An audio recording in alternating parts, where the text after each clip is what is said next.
কুম্ভ রাশির জাতক জাতিকাদের অক্টোবর মাস কেমন যাবে 2024। বন্ধুরা, তোমরা যদি চ্যানেলে নতুন হয়ে থাকো চ্যানেলটিকে প্লিজ সাবস্ক্রাইবার করে দিও। কুম্ভ রাশির অধীনে জন্মগ্রহণকারী ব্যক্তিদের জন্য এই মাসটি সতর্কতার একটি হবে। প্রথমত, আপনাকে আপনার স্বাস্থ্য সম্পর্কে সতর্ক থাকতে হবে, যা মাসের শুরুতে দুর্বল হতে চলেছে। তবে মাসের শেষার্ধে স্বাস্থ্যের উন্নতির লক্ষণ দেখা যাচ্ছে। একই সময়ে আপনি কর্মজীবনের দিক থেকে ভালো ফলাফল পাবেন, তবে চাকরিতে পরিবর্তন হতে পারে। যারা ব্যবসা করছেন তাদের মাসের প্রথমার্ধে চ্যালেঞ্জের মুখোমুখি হতে হবে, তবে আপনি এই সময়ের মধ্যে সাফল্য পেতে পারেন। প্রেমের সম্পর্কে টানাপোড়েন থাকতে পারে, দাম্পত্য জীবনে কিছু অসুবিধা হবে এবং এমন পরিস্থিতিতে শ্বশুরবাড়ির লোকজনের সঙ্গে তর্ক বিতর্ক এড়িয়ে চলাই ভালো। আরও আর্থিক চ্যালেঞ্জ হতে চলেছে, তাই এই মাসে আপনাকে সতর্ক থাকতে হবে। শিক্ষার্থীরা চ্যালেঞ্জের পরে সাফল্য পেতে পারে। এছাড়াও বিদেশ ভ্রমণের সম্ভাবনা রয়েছে এবং আপনি কিছু সম্পত্তি ক্রয়ে সফল হতে পারেন। কর্মজীবনের দিক থেকে এই মাসটি মাঝারি ফলদায়ক হবে। মাসের শুরুতে দশম ঘরের অধিপতি মঙ্গল মহারাজ আপনার পঞ্চম ঘরে মিথুন রাশিতে অধিষ্ঠিত হবেন এবং দেবগুরু বৃহস্পতির দিক দশম ঘরে থাকবে। এছাড়াও 9 অক্টোবর থেকে বৃহস্পতি দশম ঘরে প্রতিমুখী দৃষ্টিভঙ্গি নিয়ে দেখবে এবং আপনার রাশির অধিপতি শনি মহারাজ প্রথম ঘর থেকে বিপরীত দিক দিয়ে দশম ঘরে দেখবেন। এমতাবস্থায় চাকরিতে আপনার ওপর কাজের চাপ থাকবে এবং একই কাজ বারবার করতে হতে পারে। তবে এতে হতাশ হবেন না, বরং আপনার মনোভাব বজায় রাখুন এবং কঠোর পরিশ্রম করতে থাকুন, কারণ তবেই আপনি সুবিধা পাবেন। আপনি যদি কোথাও চাকরির জন্য আবেদন করে থাকেন তবে সেখান থেকে তথ্য পেতে পারেন এবং আপনি আপনার চাকরি পরিবর্তন করতে সফল হতে পারেন।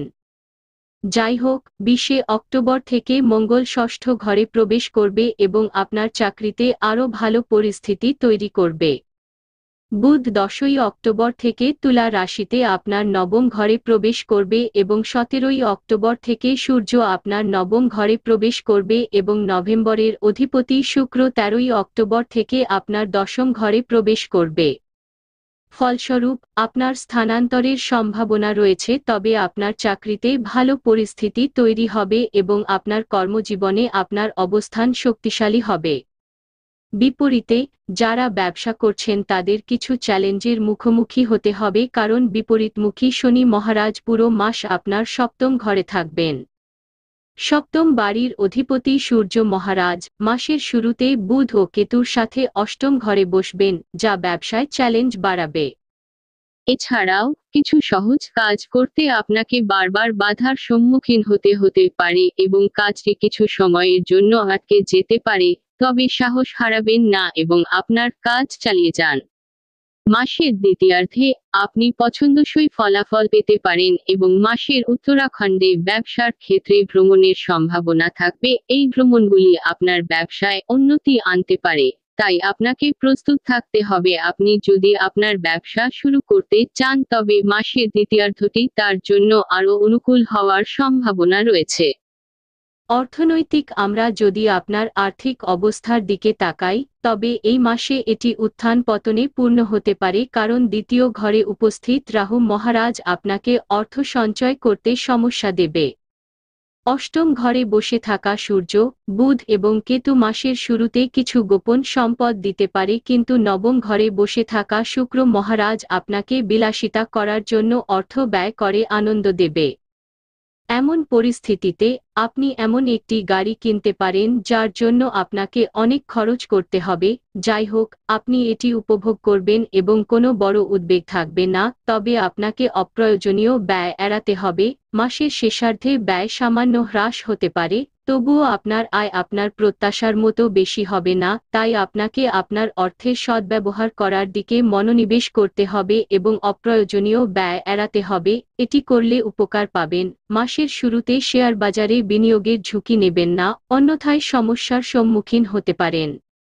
স্বাস্থ্য এই মাসটি স্বাস্থ্যের দিক থেকে কিছুটা দুর্বল হওয়ার সম্ভাবনা রয়েছে, কারণ আপনার রাশির অধিপতি শনি মহারাজ পুরো মাস জুড়ে আপনার প্রথম ঘরে বিপরীতমুখী অবস্থায় থাকবেন। কিন্তু বৃহস্পতি 9 অক্টোবর থেকে চতুর্থ ঘরে অবস্থান করবে।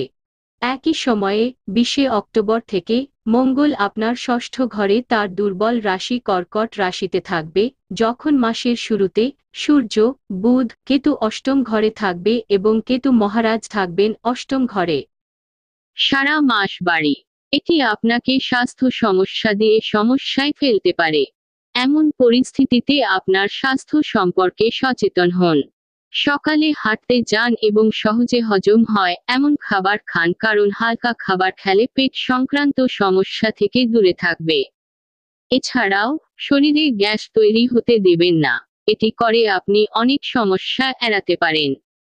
রক্ত সংক্রান্ত সমস্যা আপনাকে কষ্ট দিতে পারে, তাই রক্তের অম্যাদ্য দূর করার চেষ্টা করুন। মাসের শেষ সপ্তাহে স্বাস্থ্যের উন্নতি হবে এবং আপনি পুরানো স্বাস্থ্য সমস্যা থেকে মুক্তি পাবেন। প্রেম এবং বিবাহ আপনি যদি প্রেমের সম্পর্কে থাকেন তবে মাসের শুরুতে দুর্বল হওয়ার সম্ভাবনা রয়েছে। মাসের শুরুতে পঞ্চম ঘরের অধিপতি বুধ মহারাজ আপনার অষ্টম ঘরে সূর্য ও কেতুর সাথে অস্তমিত অবস্থায় বসে থাকবেন এবং মঙ্গল মহারাজ পঞ্চম ঘরে বসে থাকবেন। এমন পরিস্থিতিতে আপনার সম্পর্কের মধ্যে ভালোবাসা কমতে শুরু করবে এবং আপনি একে অপরের ত্রুটিগুলি খুঁজে বের করার চেষ্টা করতে থাকবেন, যা কোনো সম্পর্কের জন্য অনুকূল পরিস্থিতি নয়।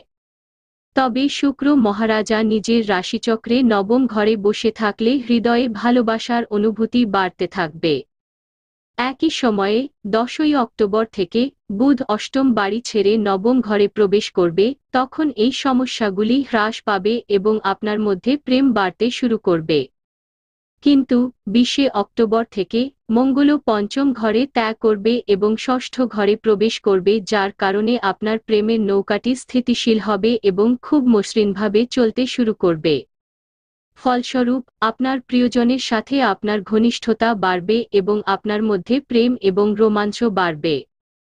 আপনি একে অপরের সাথে অনেক সময় কাটাবেন এবং একে অপরকে ভালোভাবে বুঝতে পারবেন। এছাড়াও আপনি আপনার সম্পর্কের মধ্যে পরিপক্কতা অনুভব করবেন। এইভাবে মাসের দ্বিতীয়ার্ধ আপনার সম্পর্ককে আরও ভালো করে তুলবে। বৈবাহিক জীবনে স্থানীয়দের কিছু চ্যালেঞ্জের সম্মুখীন হতে হবে, কারণ প্রতিমুখী শনি মাস জুড়ে আপনার সপ্তম ঘরে নজর রাখবে। এর পাশাপাশি সপ্তম বাড়ির অধিপতি সূর্য মহারাজ মাসের শুরুতে অষ্টম ঘরে থাকবেন, যার কারণে শ্বশুরবাড়িতে কিছু সমস্যা দেখা দিতে পারে। আপনার স্ত্রীর কাছে আপনার মতামত প্রকাশ করতে আপনার সমস্যা হবে, কারণ আপনি অনুভব করবেন যে তিনি আপনার কথা শুনছেন না এবং আপনার কথা ঠিকভাবে শুনতে চান না। এই ভুল বোঝাবুঝি আপনার সম্পর্ককে সমস্যায় ফেলতে পারে, তাই আপনাকে সতর্ক থাকতে হবে। এই মাসের দ্বিতীয়ার্ধে যখন সূর্য এবং বুধ অষ্টম ঘর ছেড়ে যাবে, তখন এই চ্যালেঞ্জগুলি কিছুটা কমতে পারে, তবুও আপনাকে একটু যত্ন নিতে হবে। আপনার পত্নীও এই মাসে স্বাস্থ্য সমস্যার সম্মুখীন হতে পারেন, তাই তাদের যত্ন নিন এবং প্রয়োজনে একজন ডাক্তারের সাথে যোগাযোগ করুন। একে অপরকে ভালোবাসুন এবং একে অপরকে গুরুত্ব দিন, এতে আপনার সম্পর্ক ভালো হবে। পরিবার এই মাসটি পারিবারিক জীবনের জন্য গড় হতে পারে, কারণ রাহু মহারাজ পুরো মাস জুড়ে দ্বিতীয় ঘরে উপস্থিত থাকবেন। একই সময়ে দ্বিতীয় ঘরের অধিপতি বৃহস্পতি পুরো মাস জুড়ে চতুর্থ ঘরে থাকবে এবং মাসের শুরু থেকে সূর্য, বুধ এবং কেতু আপনার দ্বিতীয় ঘরে দৃষ্টি দেবে, যার কারণে কিছুটা অসন্তোষ থাকতে পারে। পারিবারিক জীবন মানুষের মধ্যে ঐকমত্যের অভাবের কারণে পারিবারিক উত্তেজনা বাড়তে পারে এবং কিছু সম্পত্তি সংক্রান্ত সমস্যাও দেখা দিতে পারে, যা পারিবারিক পরিবেশকে নষ্ট করতে পারে। পরিবারে শান্তি বজায় রাখার জন্য আপনাকে অনেক প্রচেষ্টা করতে হবে। যাই হোক, আপনার বিশেষত্ব হবে যে আপনি আপনার কথা দিয়ে সবাইকে প্রভাবিত করতে পারেন এবং তাদের আপনার দৃষ্টিভঙ্গিতে একমত হতে পারেন, যা পরিবারে শান্তি আনবে। যাই হোক, বৃহস্পতি মাস জুড়ে চতুর্থ ঘরে থাকবে এবং 9 অক্টোবর থেকে বিপরীতমুখী হবে। যেখানে চতুর্থ বাড়ির অধিপতি শুক্র মহারাজ মাসের শুরুতে আপনার নবম ঘরে এবং তারপরে 13ই অক্টোবর থেকে আপনার দশম ঘরে থাকবেন। ফলস্বরূপ এই সমস্ত গ্রহের অবস্থান আপনার অনুকূলে থাকবে, যার কারণে আপনি সুখ পাবেন এবং আপনার সম্পদ বৃদ্ধি পেতে পারে। এই মাসে আপনি যে কোনো স্থাবর বা অস্থাবর সম্পত্তি কিনতে পারেন, বিশেষ করে আপনি একটি যানবাহন কেনার ক্ষেত্রে সফল হতে পারেন। বিপরীতমুখী শনি পুরো মাস জুড়ে আপনার তৃতীয় ঘরের দিকে নজর দেবে এবং সূর্য ও বুধ মাসের শেষার্ধে তৃতীয় ঘরের দিকে নজর দেবে। তৃতীয় বাড়ির অধিপতি মঙ্গল মহারাজ মাসের শুরুতে পঞ্চম ঘরে এবং 20 অক্টোবর থেকে ষষ্ঠ ঘরে থাকবেন এবং এমন পরিস্থিতিতে আপনার ভাই বোনদের কিছু চ্যালেঞ্জের মুখোমুখি হতে পারে, তাই আপনার উচিত তাদের সাহায্য করার জন্য প্রস্তুত থাকুন, কারণ এটিই আপনার আসল সম্পর্ক এবং তারা সবসময় আপনার পাশে থাকবে, তাই তাদের চ্যালেঞ্জেও আপনার তাদের সমর্থন করা উচিত। এটি একটি ভালো পরিবার তৈরি করবে। প্রতিকার: শ্রী বিষ্ণু সহস্রনাম স্তোত্র পাঠ করা উচিত। রাধা কৃষ্ণের কাছে যান এবং তাদের পূজা করুন। সমস্যা থেকে মুক্তি পেতে ভগবান শ্রীকৃষ্ণকে মাখন এবং চিনির মিছরি নিবেদন করুন এবং নিজে গ্রহণ করুন। শুক্রবার ক্রিস্টাল জপমালা দিয়ে শ্রী মহালক্ষ্মী মন্ত্র জপ করলে আর্থিক সমস্যা কমে যাবে।